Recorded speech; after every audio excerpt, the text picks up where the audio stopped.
महाराष्ट्रातून 7 नेत्यांची राज्यसभेवर बिनविरोध निवड। भाजपकडून विनोद तावडे आठवलेंसह 4 जण राज्यसभेवर। महाविकास आघाडीकडून शरद पवार शिंदेंच्या सेनेकडनं ज्योती वाघमारे तर राष्ट्रवादीकडनं पार्थ पवार संसदेमध्ये जाणार। बिहारचे मुख्यमंत्री नितीश कुमार राज्यसभेवर। अमित शहांच्या उपस्थितीमध्ये उमेदवारी अर्ज। बिहारमध्ये भाजपचा मुख्यमंत्री होणार असल्याच्या चर्चा, तर निशांत कुमार यांची उपमुख्यमंत्रीपदी वर्णी लागण्याची शक्यता।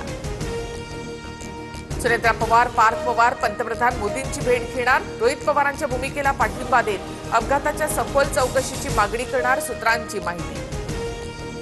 अजित पवारांच्या घातपाताचा संशय। देवगिरी बंगल्यावर रात्री 20 ते 25 आमदारांची सुनेत्रा पवारांसोबत चर्चा। डीजीसीएच्या अहवालाबाबत शंका व्यक्त। दादांच्या राष्ट्रवादीचे सर्व आमदार आज मुख्यमंत्री फडणवीसांची भेट घेणार। तपासाच्या प्राथमिक अहवालावर नाराजी व्यक्त करत सखोल चौकशीची मागणी करणार। सुनील तटकरे यांची माहिती। अजितदादांचा अपघात झालेल्या VSR विमान कंपनीचा मालक VK सिंगची CID कार्यालयामध्ये चौकशी। पुण्यातील CID कार्यालयात चौकशी। जय पवारांनी रोहित सिंहचा विमानात पायलटच्या बाजूला झोपलेला व्हिडिओ ट्विट केला होता। अमेरिकन सिनेटनं फेटाळलं। डोनाल्ड ट्रम्प यांना आता कोणीही रोखू शकणार नाही। आता कायदेशीर अडथळा दूर झाल्यामुळे इराण अमेरिका संघर्ष अधिक तीव्र होण्याची शक्यता। हिंद महासागरात भीषण हल्ले। ₹58 मजबूत। काल ₹92.15 प्रति डॉलरवर बंद झाला होता। आजचा व्यवहार सुरू होताना रुपया प्रति डॉलर ₹91.57 उघडला। लष्करी तळ वापरण्यासाठी स्पेन आणि जर्मनीकडनं अमेरिकेला नकार।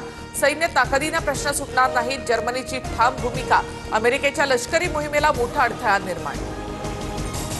इस्रायल आणि अमेरिकेच्या संयुक्त हवाई हल्ल्यांमुळे तेहरानमधील निवासी भागांचं मोठं नुकसान। तेहरानमधील आजूबाजूच्या निवासी भागात जोरदार हल्ल्यामध्ये जनजीवन विस्कळीत।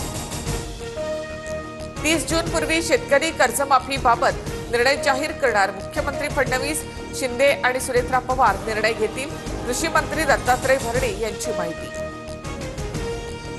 धर्मांतर विरोधी कायद्याबाबत मुख्यमंत्री फडणवीसांनी शब्द दिला होता। कॅबिनेटमध्ये कायदा पास, लवकरच GR निघेल। मंत्री नितेश राणे यांची माहिती। मुंबई विजयदुर्ग रोरो जलवाहतूक बोटीला दुसऱ्या बोटीची धडक। 4 छिद्र पडल्यामुळे प्रवाशांचं बुकिंग रद्द। विजयदुर्ग बंदरात M2M बोटीच्या दुरुस्तीचं काम सुरू। T20 वर्ल्ड कपच्या सेमीफायनलमध्ये भारतासमोर आज इंग्लंडचं आव्हान। वानखेडे स्टेडियमवर सायंकाळी 7 वाजता महामुकाबला होणार। जिंकणारी टीम फायनलमध्ये न्यूझीलंडशी भिडणार।